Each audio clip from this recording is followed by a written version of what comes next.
కానీ ఎప్పుడైతే యేసుక్రీస్తు వారి దగ్గరికి వచ్చామో, ఆయన ఎప్పుడైతే స్వీకరించామో, కంగలుగా ఉన్న మా బ్రతుకులను ధరలుగా మార్చాడు. పాపులుగా ఉన్నటువంటి మమ్మలను పరిశుద్ధులుగా మార్చాడు. విలువ లేని మాకు విలువనిచ్చాడు. ఆయనే నజరేయుడైన యేసుక్రీస్తు వారు. దేవునికి మహిమ కలుగును గాక.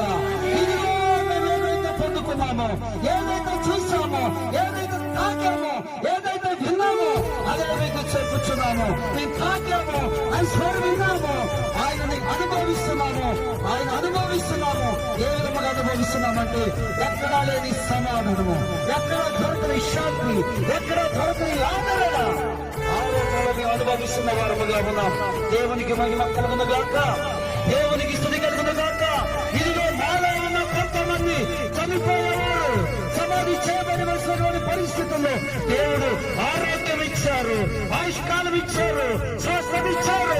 ఈ రోజు ఇక్కడ నిలబడ్డామంటే దేవుని యొక్క కృప, ఆయన నడిపించినటువంటి ఆ నడిపింపును బట్టి మేము జీవిస్తున్నాము. ఆయన ఉన్నాడు కనుకనే మేము జీవిస్తున్నాము.